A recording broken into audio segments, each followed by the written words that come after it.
எல்லாருக்கும் என் அன்பான வணக்கம். இன்றைக்கி நம்ம பார்க்க போகிறது போன வீடியோவோட தொடர்ச்சி. அதாவது இப்போ நம்ம பேசுகிறதெல்லாம் சத்குரு எப்படி தியானலிங்கம் பண்ணுறதுக்காக இவங்களை 2 பேரையும் தான் கடைசியாக தேர்ந்தெடுத்தார். யார்? பாரதியும் விஜயும். அவங்க 2 பேரையும் எப்படி எனர்ஜி லெவலில் கனெக்ட் பண்ண பார்க்குறாருங்கிறது தான் நம்ம இந்த வீடியோவில் பார்க்க போகிறது. அதாவது நமக்கு ஏற்கனவே நிறைய விஷயத்தில் பார்த்துருக்கோம்.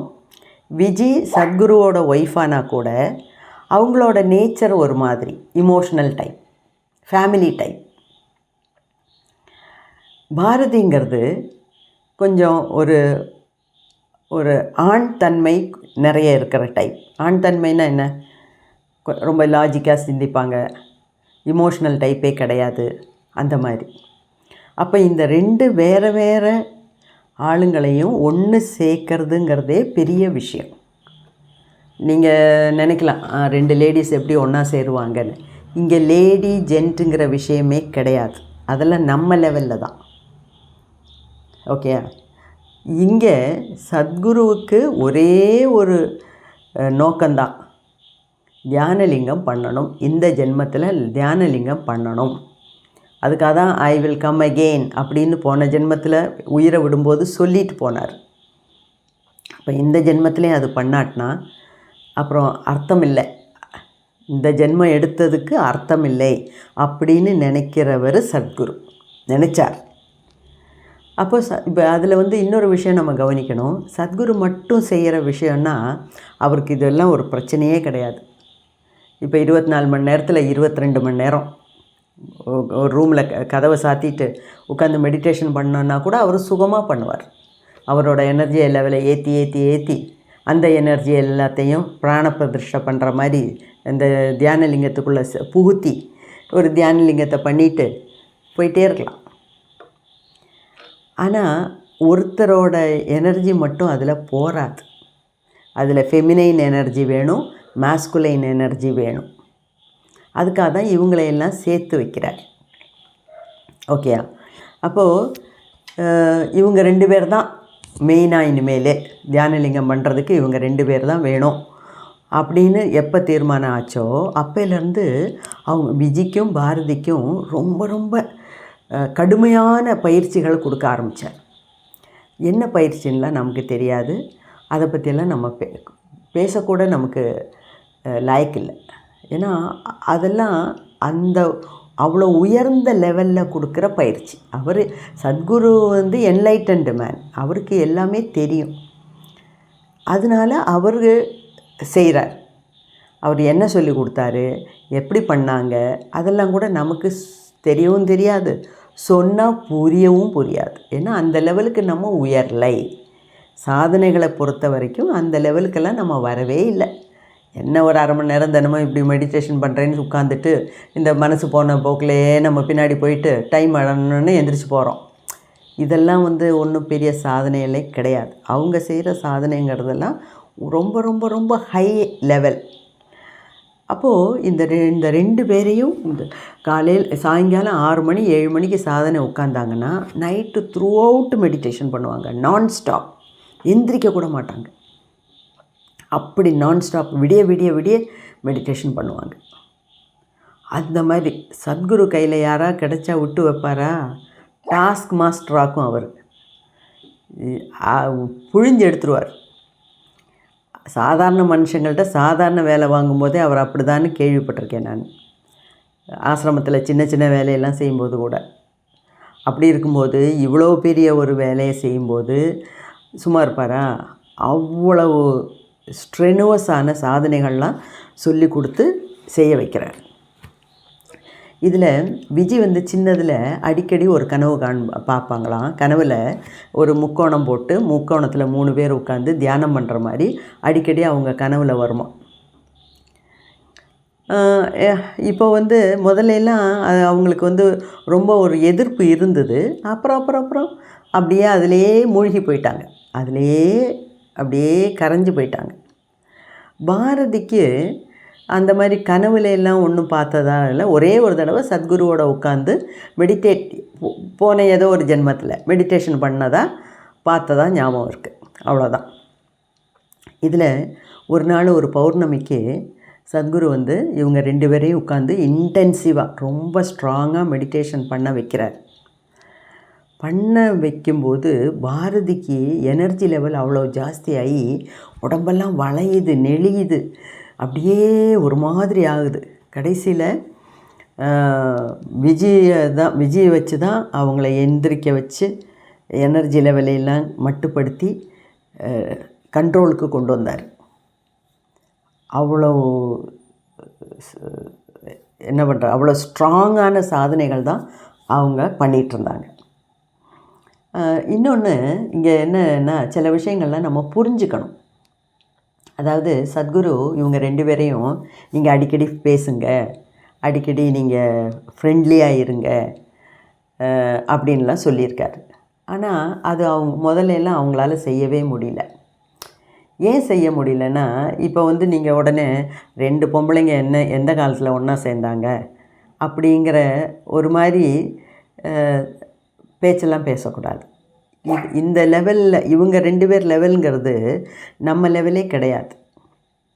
சத்குரு என்ன உத்தேசத்தில் சொன்னாருன்னா, என்ன நோக்கத்தில் சொன்னார்னா, அதாவது 2 பேரும் நல்லா பேசி பழகி ஒரே மாதிரியாக ஒரே ஃப்ரீக்குவன்சியில், ஒரே வேவ் லெங்த்தில், ஒரே கெமிஸ்ட்ரியில் இருந்தாங்கன்னா அவருக்கு வேலை இன்னும் ஈஸியாகும். 2 பக்கமும் திரும்பிகிட்டு இருந்தாங்கன்னா அவங்கள ஒன்று சேர்க்குறதே பெரிய பிரச்சனை ஆகிடும். அதுக்காக தான் சத்குரு அதெல்லாம் யோசித்து சொல்கிறார். நீங்கள் 2 பேரும் அடிக்கடி பேசுங்க, பழகுங்க, நல்லா ஃப்ரெண்ட்லியாக இருங்கன்னு. முதல்ல 2 பேர்த்துக்குமே முடியல. அது நமக்கே புரியுது. ஏன்னா விஜயோட சுபாவம் ஒன்று, பாரதியோட சுபாவம் வேறு ஒன்று, 2க்கும் ஒத்து போகல. அப்புறம் அதை பற்றி பேசும்போது சத்குரு சொல்கிறாரு, எல்லார் மனசுலையுமே நிறைய லேயர்ஸ், டீப் லேயர்ஸ் ஆஃப் ரெசிஸ்டன்ஸ்னால் எதிர்ப்பு. எல்லார் மனசுலேயும் நிறைய எதிர்ப்புகள் இருக்குது. அந்த மாதிரி இவங்க 2 பேர்த்துக்குள்ளே எதிர்ப்பு இருக்கிறதுனால தான் அவங்களால ஃப்ரெண்ட்லியாக ஒத்து போக முடியலை அப்படின்னு சத்குருவே கமெண்ட் சொல்லியிருக்கார். இது வந்து நம்ம வாழ்க்கையிலையும் நடந்திருக்கு. நம்ம எல்லார் வாழ்க்கையிலையும் ஒரு தடவையாவது அது நடந்திருக்கும். அதாவது சிலவங்களை நம்ம பார்க்கும்போது பார்த்த உடனே நமக்கு ரொம்ப பிடிச்சிருக்கும். நம்மளாக அவங்கள போய் பேசுவோம், அவங்கள்ட்ட பேசிகிட்டே இருக்கலாம் போல தோணும். முகத்தை பார்த்தா ரொம்ப சந்தோஷமாக இருக்கும். அது ஒரு டைப்பு. சிலவங்களை தூரத்துலேருந்து பார்க்கும்போதே, ஃபஸ்ட் டைம் பார்க்கும்போதே, நம்ம பக்கத்தில் எங்கேயாவது வந்து உட்காந்தாலே நமக்கு அப்படியே பிடிக்கலை, கோபமாக வரும், வெறுப்பாக வரும், எரிச்சலாக வரும். எப்போ தான் இவங்க எந்திரிச்சு போவாங்க, நமக்கு மனசுக்கு ஒத்துக்கவே இல்லை, இல்லைன்னா நம்ம அந்த இடத்த விட்டு எந்திரிச்சு போயிடுவோம். இந்த மாதிரி எல்லாத்துக்கும் அனுபவம் இருக்கா? இதுதான் எனர்ஜி லெவலில் நடக்கிற பரிவர்த்தனை. இது முன் ஜென்மத்து தொடர்பாக இருக்கலாம், என்னவோ ஒரு கனெக்ஷன் இருக்குது. அதனால தான் சிலவங்களை நீங்கள் வந்து நம்மளே யோசித்திருப்போம், ஏன் இப்படி நம்ம புத்தி இப்படி பேதலிச்சு போச்சு, சிலவங்களை பார்த்தா பிடிக்குது, சிலவங்களை பார்த்தா பிடிக்கவே மாட்டேங்குது, ஏன் இப்படி அப்படின்னு நம்ம புத்திசாலியாக இருந்தால் அந்த அளவுக்காவது யோசித்திருப்போம். ஓகேயா? அப்போது இதுக்கெல்லாம் காரணம் இந்த எனர்ஜி தான். இது ஒரு உதாரணமாக. இன்னொரு உதாரணம் நான் சொல்கிறேன். அதாவது இப்போது உங்கள் ஃப்ரெண்டு இப்போ மெட்ராஸில் இருக்காங்க, நீங்கள் வேறு ஊரில் இருக்கீங்க, பெங்களூரில் இருக்கீங்க, திருவாண்டத்தில் இருக்கீங்க, எங்கேயோ தூரமாக இருக்கீங்க. உங்கள் ஃப்ரெண்டை பற்றி ஒரு 3 மாதமாக ரொம்ப பேச்சுவார்த்தை இல்லை, ஃபோன் பண்ணுறதுக்கு ஒன்றும் இல்லை, விஷயம் இல்லை, நீங்களும் பிஸி அவங்களும் பிஸி, ஆனால் ஃப்ரெண்ட்ஸாகவே தான் இருக்கீங்க. ஆனால் கூப்பிட்டு பேசுகிறதுக்கு, முன்ன மாதிரி கதை அடிக்கிறதுக்கு இப்போ டைம் இல்லை. டக்குன்னு ஒரு நாள் நீங்கள் யோசிக்கிறீங்க, ஐயோ அவங்கள கூப்பிட்டு எவ்வளோ நாளாச்சு, எப்படி இருக்காளோ என்னமோ தெரியல, விசாரிக்கவே இல்லையே அப்படின்னு நீங்கள் ஒரு நாள் காலையில் நினச்சிங்கன்னா, அன்றைக்கி நைட்டுக்குள்ளே அவங்களே உங்களை ஃபோன் பண்ணி கூப்பிடுவாங்க. இது நடந்திருக்கா? நிறைய பேர் விஷயத்தில் நிறைய தடவை இது நடந்திருக்கு. அப்போ என்ன அர்த்தம்? நீங்கள் அவங்களோட எனர்ஜி லெவலில் கனெக்ட் ஆகுறீங்க.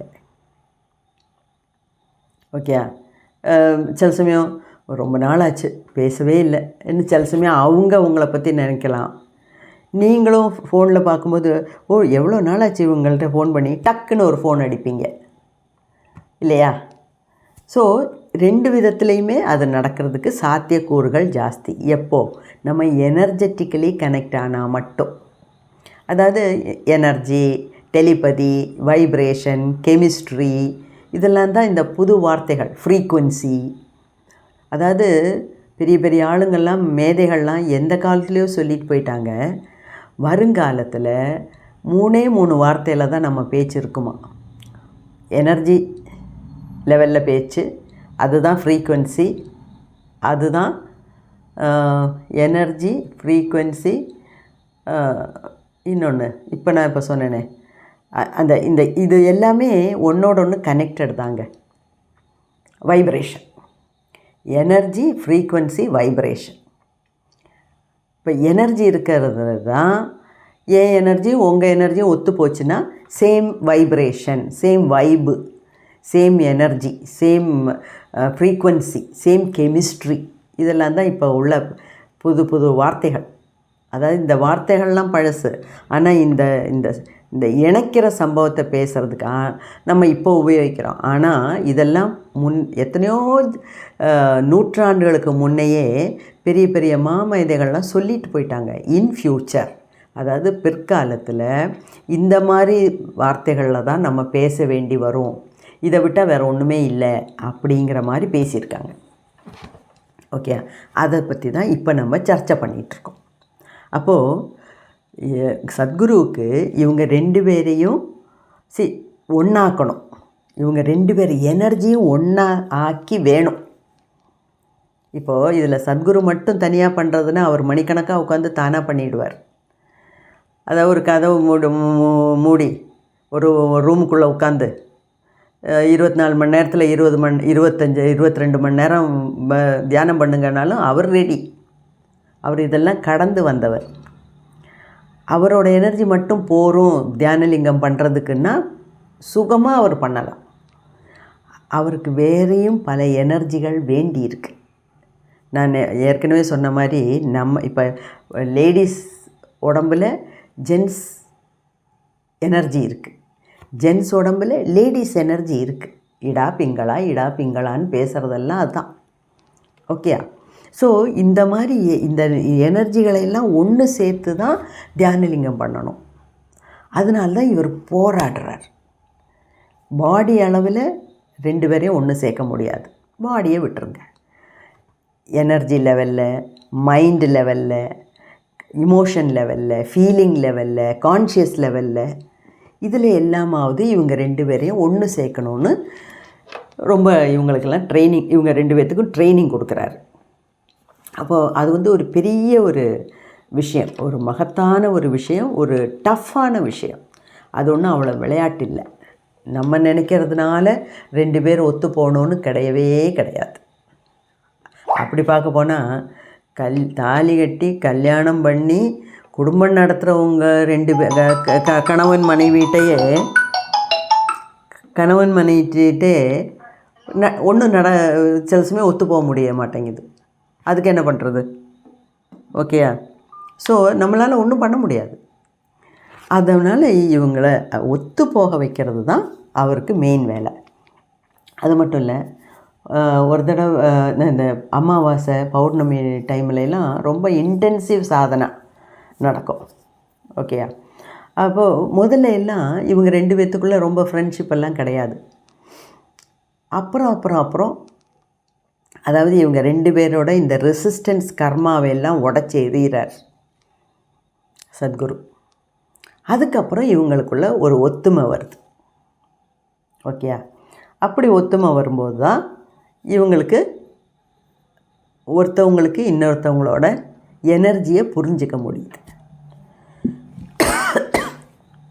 ஸோ இதில் மெயினாக நம்ம பார்க்குறது எவ்வளோ தூரம் சாதனை பண்ணி நம்மளோட எனர்ஜி பாடியை ஸ்ட்ராங் ஆக்கலாம் நம்மளோட ஆறாவை எப்படி பெருக்கிக்கலாம், எப்படி விரித்து வச்சுக்கலாம், எவ்வளோ தூரம் விரித்து வைக்கலாம் அப்படிங்கிறது தான் இதிலேருந்து நம்ம கற்றுக்க வேண்டிய ஒரு பாடம். ஓகே, இது இன்னும் நிறைய சுவாரஸ்யமான அதாவது இது வரைக்கும் நம்ம தெரிஞ்சிக்காத புது புது விஷயங்கள்லாம் இந்த புக்கில் சொல்லியிருக்காரு. அதுக்காக தான் நான் இந்த புக்கையே ரிவ்யூ பண்ண எடுத்திருக்கேன். ஓகே, இல்லாமல் நமக்கு வந்து பர்சனலாக சத்குருவோட ஒய்ஃபை பற்றியோ அல்லது பாரதிங்கிற ஒரு லேடியை பற்றியோ அது சொல்லப்போனால் சத்குருவை பற்றியோ நமக்கு தெரிஞ்சிக்க வேண்டிய எந்த அவசியமும் இல்லை.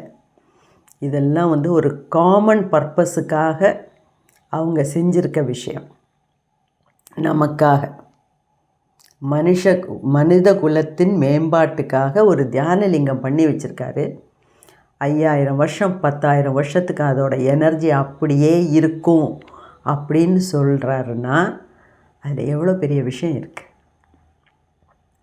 அதுக்காகத்தான் நான் இந்த புக்கை ரிவ்யூ பண்ணுறேன். உங்களுக்கும் இதெல்லாம் பிடிச்சிருக்குன்னு நினைக்கிறேன். பாக்கிய விஷயங்களை இன்னும் நிறைய விஷயங்கள் இருக்குது, சுவாரஸ்யமான விஷயங்கள்லாம் இருக்குது. மகா சமாதியை பற்றியெல்லாம் பேசினது செஞ்சது எல்லாம் வருது. அதில் பார்க்கலாம், நம்ம கொஞ்சம் கொஞ்சமாக பார்க்கலாம். ஓகேயா? நன்றி, நமஸ்காரம்.